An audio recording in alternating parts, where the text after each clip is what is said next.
Hey, welcome back to the Cash PT Lunch Hour podcast. This is your host, Aaron LeBauer, and today my special guest is Preston Brown. Preston is a physical therapist and has a in-home physical therapy business up in Wisconsin, in Racine, Wisconsin. I've spent a ton of time racing bikes in Wisconsin, and Preston's one of those interesting people who came to me and said, Aaron, I want to start a cash practice. And I said, what do you have going? And he told me, and I was like, keep it, let's build that. And so I want Preston to come on the show to share a little about with you guys about what he's doing and how he's found some success. So thank you so much, Preston, for being here. Oh, and Preston was a speaker at PT BizCon. So I had to bring him on the show and make sure that he could share his knowledge with you guys in even more depth. So thanks for being here, Preston.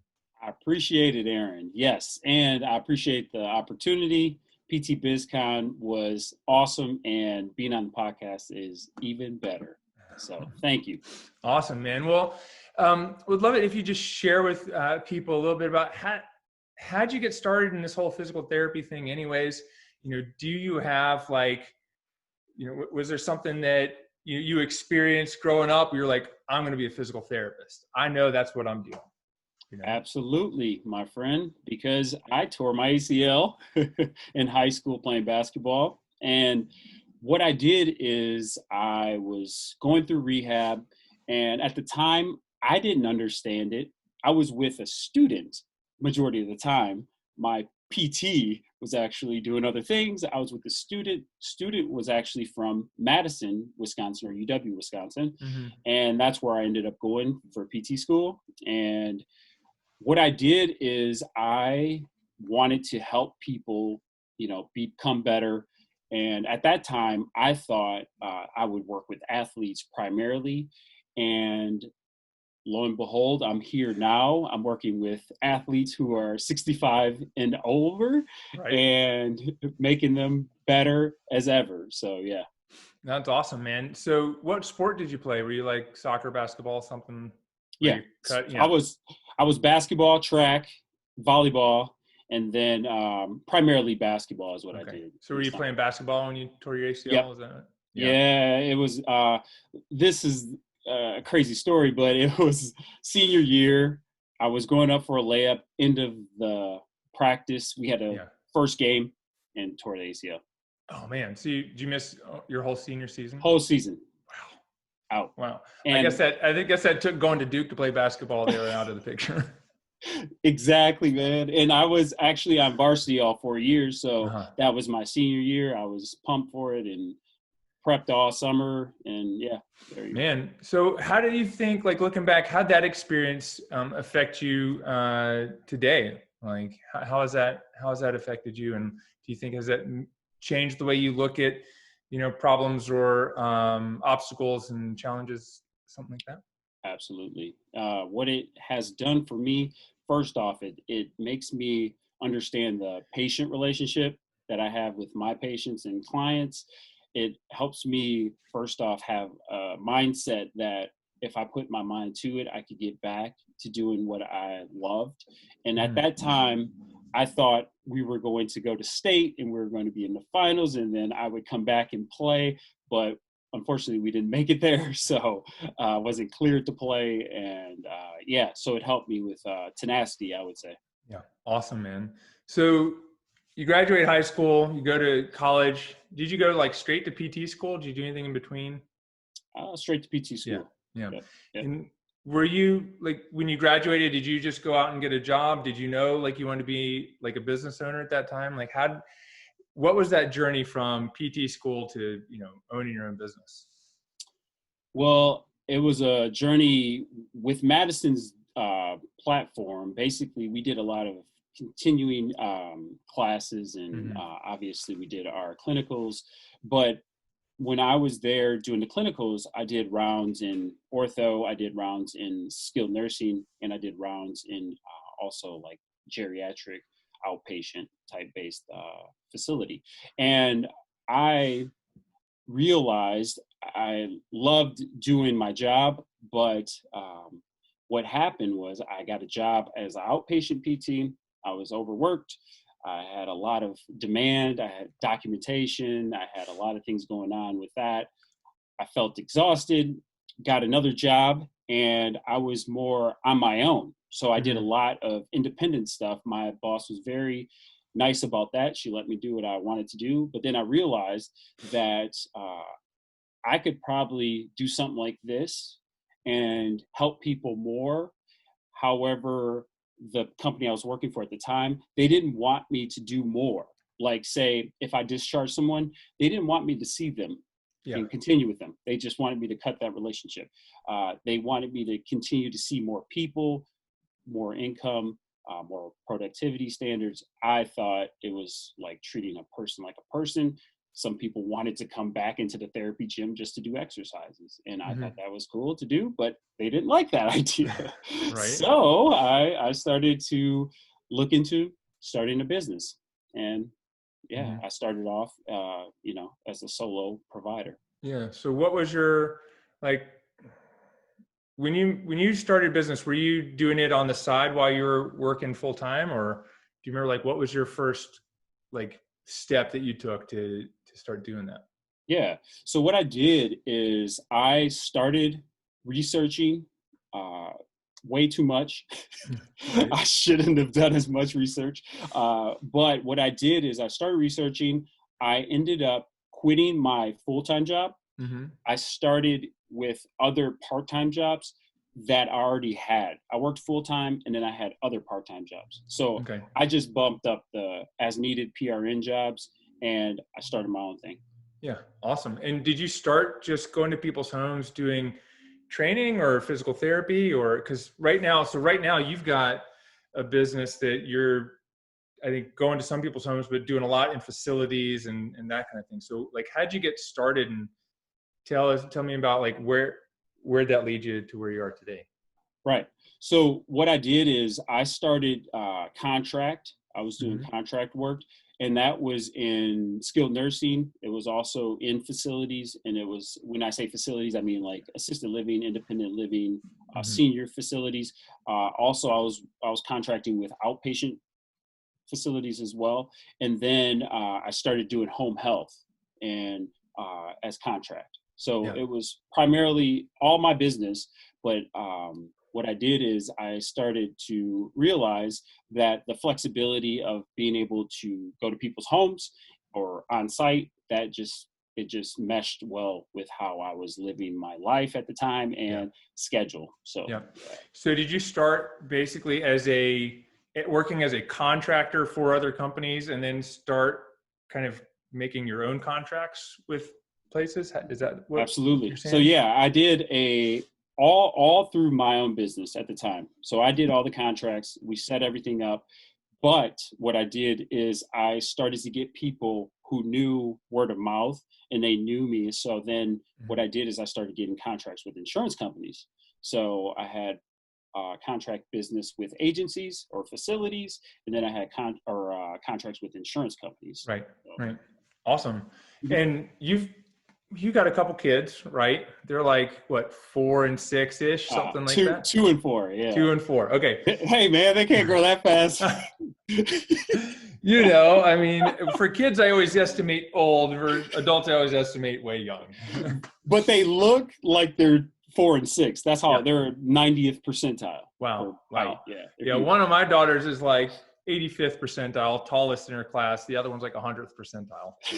I'm That's 6'3", and my awesome. wife's 5'10". So, Yeah, that's awesome, man. that's awesome. So you clearly did this with your kids. Well, here, I want to come back to that in a minute, but so you started this business by yourself, but now today you've got 7 employees. You've Correct. got a lot of different, where you've got different contracts. Like, can you tell us a little bit about where your business is right now? Right. So actually, 8 employees. The primary function of our business is we do physical therapy, Mhm. occupational therapy, and also that's the side of skilled. But then I Right. have a fitness and wellness business that I do online, and I also do on-site fitness and wellness for Okay. agencies and companies. Awesome. Because you were doing some of that too, kind of like, I think, some training for people, because you said that people wanted to continue working with you.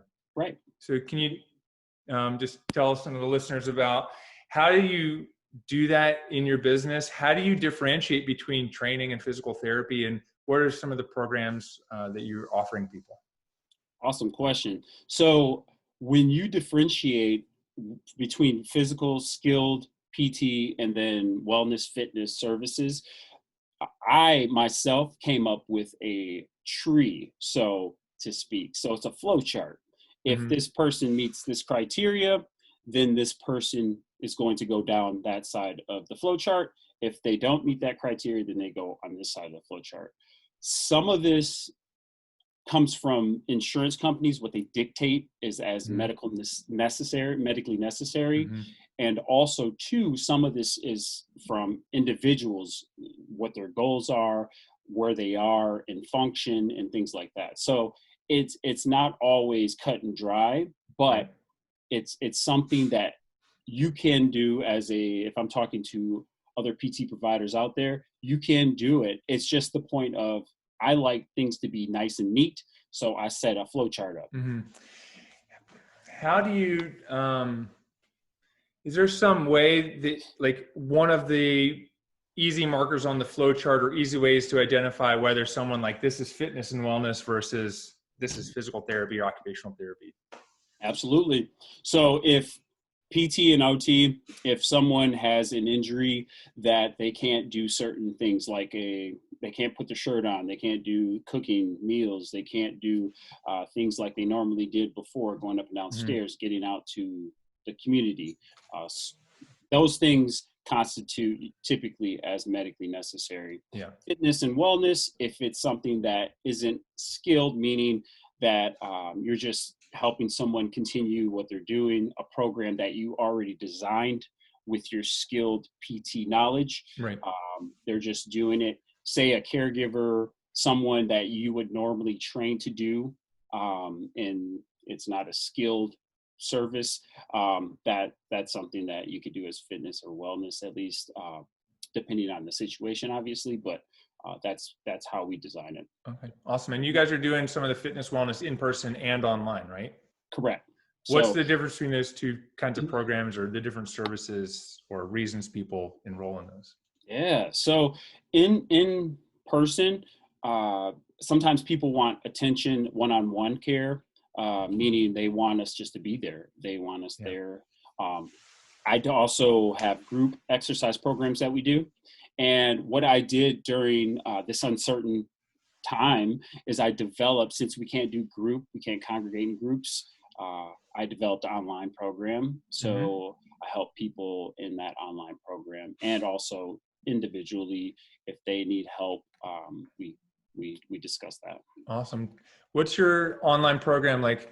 Can you tell us a little bit about it? Who's it for, and how do you get people over 65 to, figure out the internet? Good.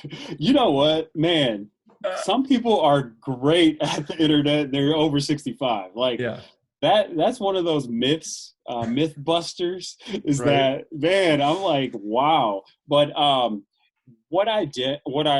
it's called Sit, Get Fit, and Stay Safe at Home. But it's sitgetfit.com is what it is, sitgetfit.com. So you can go on there and look at it. But what it is that I designed the fitness program, 6-week program, and it's all online.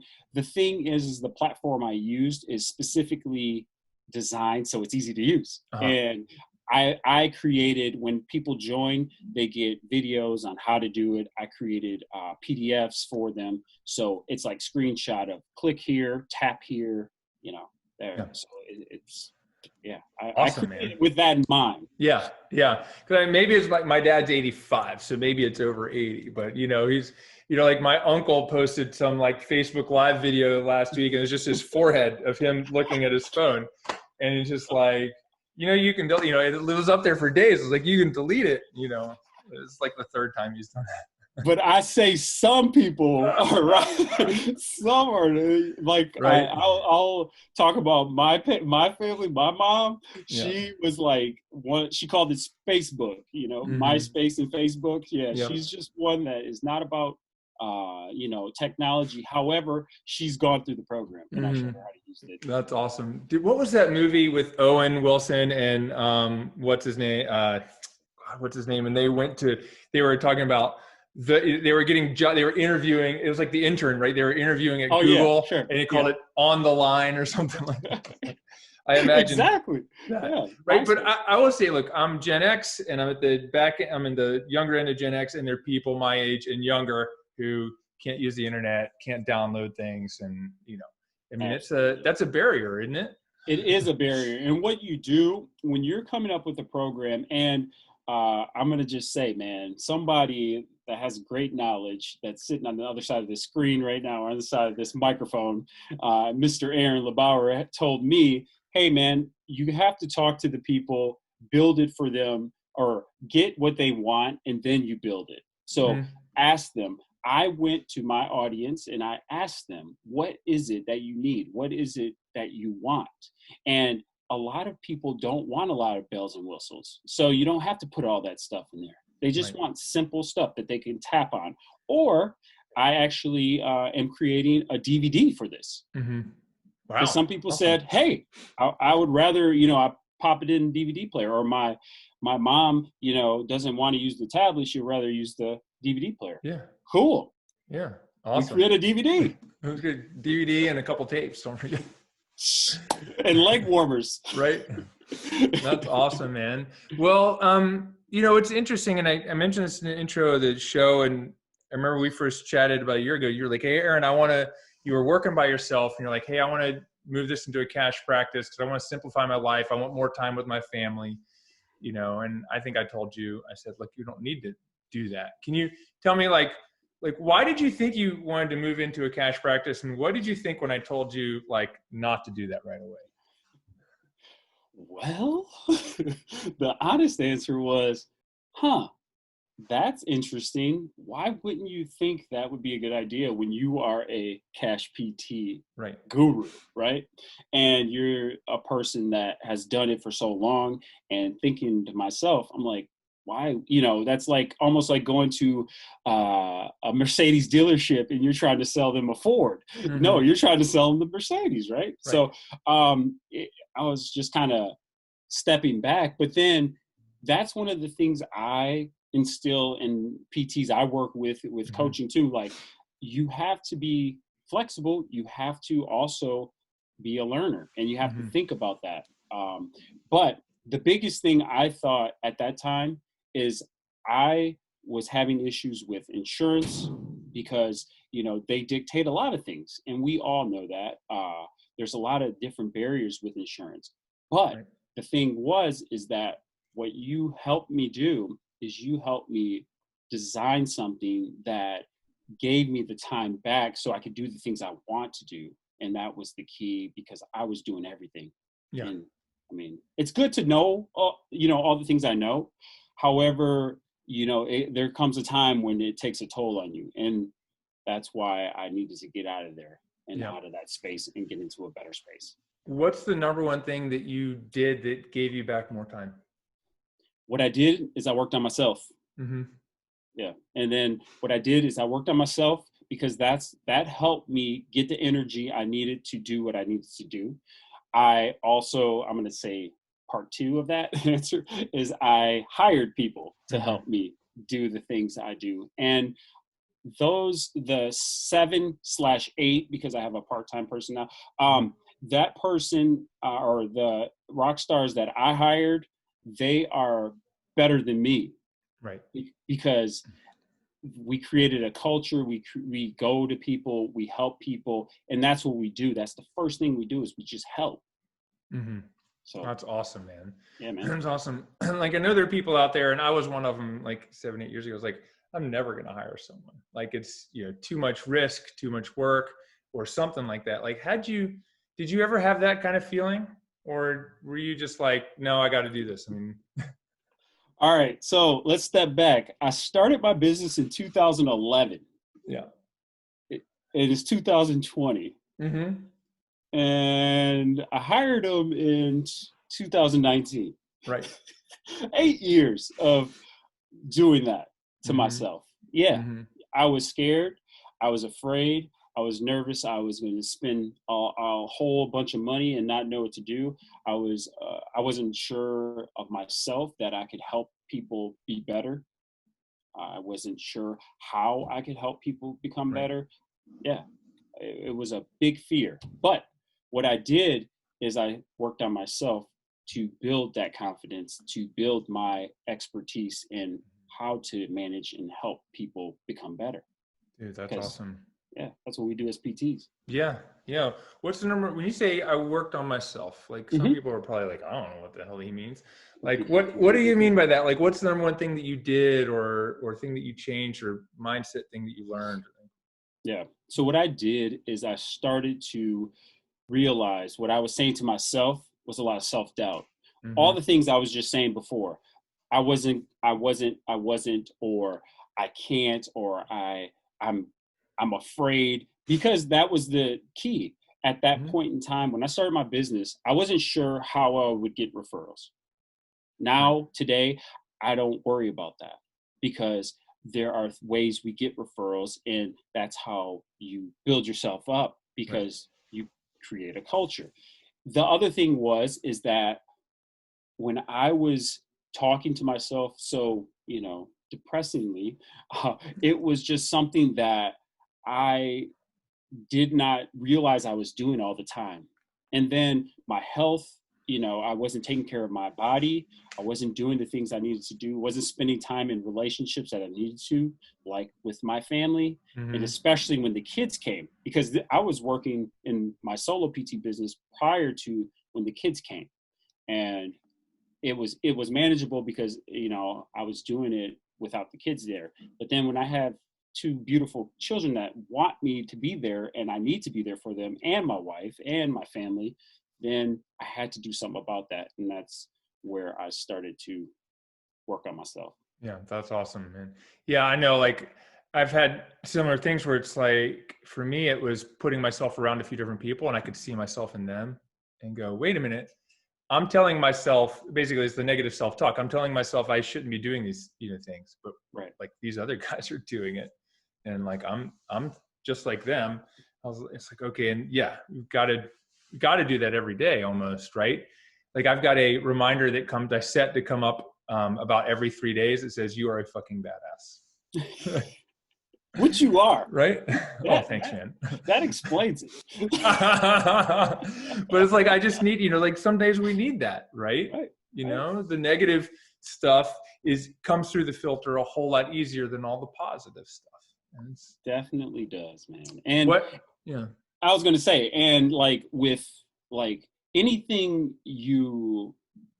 like one of the biggest things is I just wanted everything to be perfect. Like I needed it to be perfect, and just being okay with it being perfectly imperfect, or just taking that imperfect action, even though it's not something that's going to be 100% every single time. You just get better. It's basketball. It's like whatever you do in your life right now, it's you practice, and it's the same thing. It's muscle memory. You start to build that confidence, and it comes. That's awesome, man. So we talked a little bit about your family, and I want to address this too, because a lot of people are like, well, I got kids coming, or I've got kids, I don't have time, or baby's on the way, I'll start when I get done. I mean, how are you managing growing a business from 1 to 8 employees, seeing all these people, doing a coaching business? I know you're working on a book. Like, how are you doing all this and spending time with your family and kids?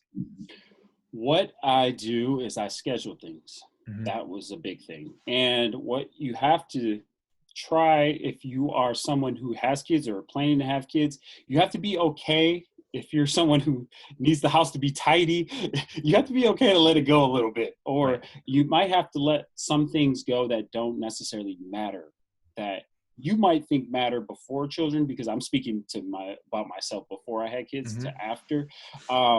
Because the thing is that if you are doing your business, if you're creating a career for yourself and your family, that's why you're doing it. And you have to take care of yourself during that process. And the big things I did is I started to work on how productive I was, meaning not necessarily like productivity with patience. I was working on productivity with, all right, these are the things I need to get done today. And I'm going to be happy if I create this list of 4 things and I did all 4 things. Sometimes people dip into your time, And you have to be okay with not getting back to people that aren't necessarily maybe filling your bucket, because there might be people who are going to pull you down. And like you said, you put yourself around select people, because those people are going to probably build you up when you do reach out to them. And they're going to understand if there's something going on. But you have to prioritize, maybe make a prioritized list of what you need to do and how you need to do it. And you make sure you always take care of your family, take care of your home base. So that's where I think. Oh yeah, that's awesome. It's like you got to make a deposit at the right banks. Absolutely, man. Because people will take out. They will take it out. I know. Are you so like what's your kind of typical schedule? Like, I don't even know. Like, do you like wake up at 4 a.m.?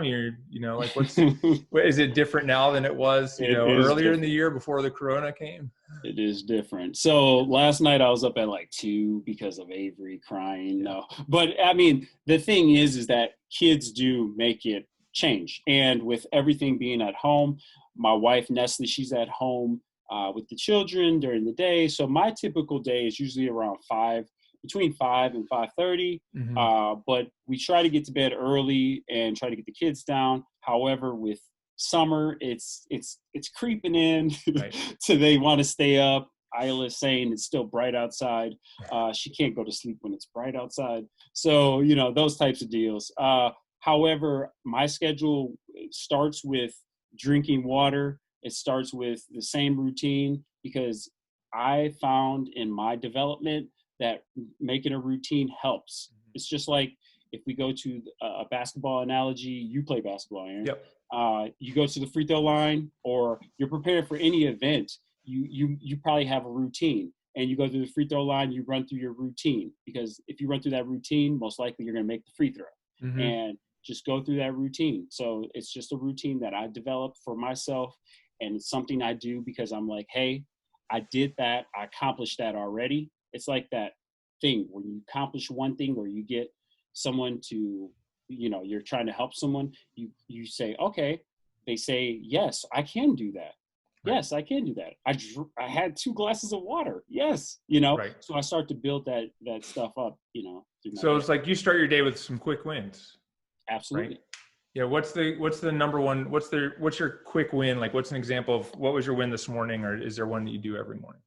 Oh, well, this morning I was working on a project for my course, that's an online course, and I was in communication with the person who is actually developed the DVDs and things like that. Yeah. That was one of the projects because we're going to ship those out to people.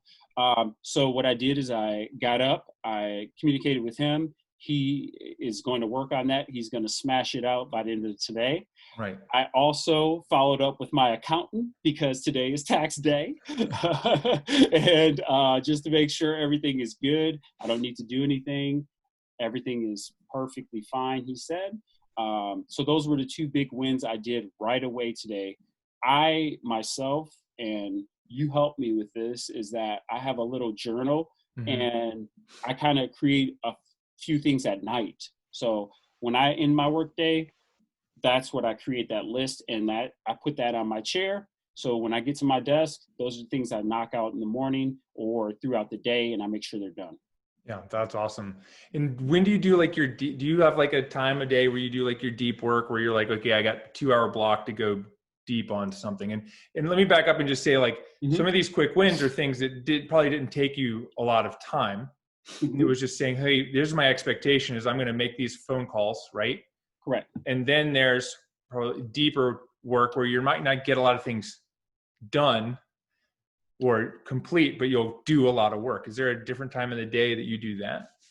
Yeah, usually what I do, and I help with a lot of different things in my business still. So I like to find out what I got to do. So like, say for instance, with billing, because we bill insurances or contracts or whatever, we got to bill out our services. And I always block out, I would say, 2 hours in the day, and it's usually like midday, because the morning I have that routine, and then sometimes I have to, I do my fitness, I do other things I need to do right away, make calls and things like that, because I prioritize that stuff. And then the midday, I do the things I need to do. And then end of the day, I respond. And the responding is usually like, you know, say if I got to get back to someone and do all those other things, because I think it's good to have your agenda take precedence. So if you are someone who has children, if you are someone who has or thinking about having kids and you want to know how to be productive, I say schedule it, and schedule it when you feel is best. Some people are better in the morning. Some people are better at night. It just depends. But I'm midday, I can knock out a lot of stuff, and I have the rest of the afternoon to get done what I need to get done before I wrap up my day. Yeah. Your kids are still taking naps, right? That's exactly what you're talking about right there, man. Yes. Right. Yes. Yeah. Exactly. You probably have like a 9 a.m. The youngest Avery has a 9 a.m. and probably an afternoon nap. Does the 6-year-old, does she still nap?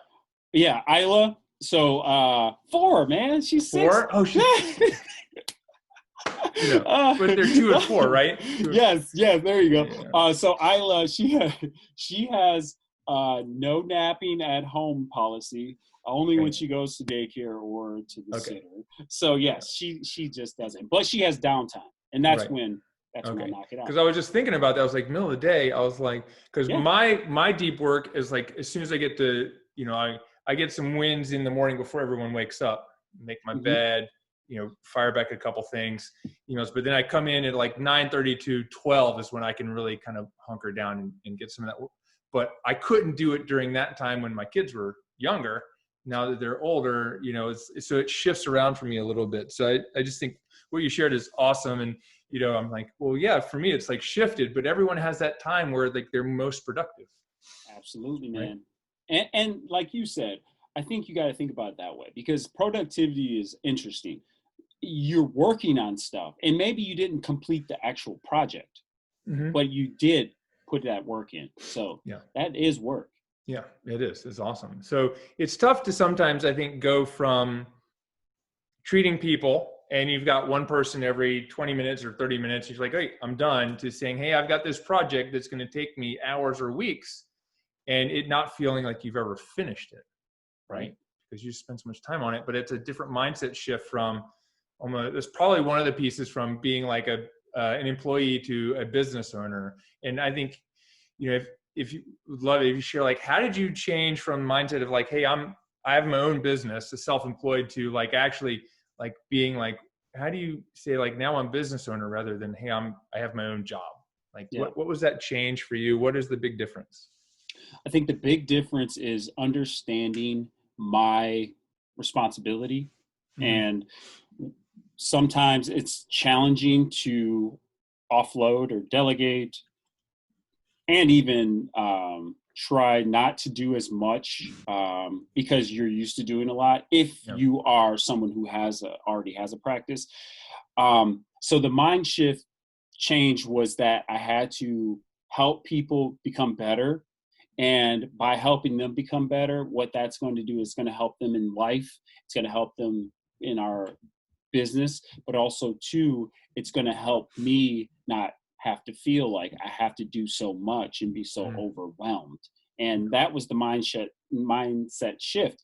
But I would say the biggest thing is that I continue to work on myself, and I try to learn from trial and error. I try to learn from other people like yourself who have employees. I try to learn from education, and just try to keep myself active in that way. Awesome, man. Thanks for sharing. That's important. Here's one of the things that I know about you, and you probably know this, but you maybe not, is like, you're great on video. Like, I see you on video. Man. I'm like, hey, there's Preston. I'm like, oh, thanks, man, dude. You look really comfortable on video. You got Appreciate you. How'd you figure that out? Like, cause so many people are like, oh, I'm horrible. Like, how'd you get comfortable? How'd you figure it out? I'm sure it wasn't something that, I don't know if maybe it did come natural, but it was not something natural, man. And one of the things is that again, here you go, mindset. If you mess up, you mess up. You just keep going, and you aren't afraid to mess up, because you got to be perfectly imperfect. Right. It's okay. We mess up. We're not polished. I'm not polished. You're not polished. We're all human beings, and being okay with that. And also too, I would say, don't necessarily, if you're someone who struggles with being on video or talking in front of big groups and things like that, don't necessarily think about how people are going to judge you. Right. You have to do your own thing. You have to go out there and be yourself, be human. People like that. And I just do the same thing, like as if I'm talking to you right now. When we met in person, Right. You're like, "What's up, man?" I'm like, "Hey, what's up?" It's not natural, man. I just don't feel like I have to do that to put on some type of, show or anything different. I just try to be myself, and I try to help people. Like, that's the initiative. Like, as soon as I get out of bed, I'm trying to help people, even if it's the kids, go back to sleep. I'm helping them go back to sleep. Go back to sleep. I know. Mom needs to keep sleeping. Right. Oh man, well that's awesome. That's powerful. Yeah, man. I think I know a lot of people struggle with those kinds of things for their marketing and stuff. Is there anything else before we finish up? Is there anything else you think, like from what you've learned or your journey, that you think other people listening to the show need to hear or should know about? Like, what's the question I didn't ask you? Well, I think what my thought process and what I do to help other people like myself, other PTs who are trying to get out of either building a solo PT business, or they're trying to get out of a job and they're trying to build an actual business, is that you have to first start with assessing yourself. And this is what I call the Preston's ABC formula, is you have to assess yourself, because you have to assess where you're at. You got to assess what you're doing, because most likely it isn't necessarily that you're doing it wrong, but you could probably work on things, and you always can. And that's one thing I love about you, is like, you always are working on yourself. You are asking me like, man, how did you do that? Because you're thinking about how you could do it for yourself. And you're always willing to learn. And that's the awesome part about working with somebody like yourself, is that you're always assessing and becoming that person, or becoming where you want to go. Because if you don't necessarily have a vision, and you don't have clarity on where you want to go, that is a big struggle. And I didn't have it. I didn't know what I wanted to do. I just knew that I didn't want to be overwhelmed, overworked, going to bed, like dreading waking up. I didn't want that. And I didn't want that. I didn't want it for my kids to see either. And then the last thing I would say is, so ABC. So we assess, become, and then we change. So you have to change, and that's where you shift. And what you do is you build up people around you. You leverage time. You leverage funds or money, because I didn't even mention, when I started my business, it was I had no debt starting the business. There's debt that incurs when you get employees and things. There's all kinds of things go on, but that was one of my biggest fears. I didn't want to spend all this money, because I already had student loans and things like that. So the ABC method, or the formula to get from one point to the other, I think that was the biggest thing for me, is just going through that process. And I set this up in a 9-step program where I just show you how to do it. That's awesome. That takes a lot of self-awareness to do that and figure it out. It's tough, man. It's impressive, right? That's awesome, man. Well, dude, I really appreciate you being on here. We got to go in just a few minutes. I got 2 more questions for you. What do the next 3 to 5 years look like for Preston Brown? Well, I'm working on developing my coaching business. That's one of the big things I want to do, is help other people like myself who are struggling, who want to help more people, but they don't know how, or they want to get out of a rut if they're overworked and just not feeling great. I am going to continue to be present with my family, friends that are close, and relationships. I want to continue to succeed. I want to build a business that helps people day in and day out. And the people who are inside of my business or inside of my community, meaning clients, patients, families, employees, I want to help them. And especially like during this time of uncertainty, we have actually just continued to do what we're doing and helping people. We get it constantly people will call and say, just thank you for going and being, there, to help us out. And that's something I want to do. So the next 3 to 5 years is just continue where I'm at, but I want to build something that is going to continue to help a lot more people. Wow, man, that's awesome. And if someone wants to learn more about you, find you, connect with you online, where do they find you? Like, what's your website, or where's the best social media place to connect with you? Yeah. So PrestonBrown.com. So it's Preston, PrestonBrown.com. That's my coaching website. Also, you can connect with me on social, Facebook. So you can look me up, Preston Brown. And then also too, like I said, that program we developed for older adults, 65 and older. It's called sitgetfit.com. If maybe you're a PT and you're looking for something for your patients that are over 65 and you can't get to them, reach out to me. We can figure something out to help them out as well. And I'm always trying to be available, make myself available if you have any questions or anything like that. Awesome, man. Appreciate it. Well, you're crushing it, Preston. Appreciate you, Aaron, man. Thank you. Yeah, I appreciate the time, man. Yeah, absolutely. Thanks for being here on the show. And this is Aaron LeBauer and Preston Brown for the Cash PT Lunch Hour. Assess, become, and change. And we'll see you on the next episode.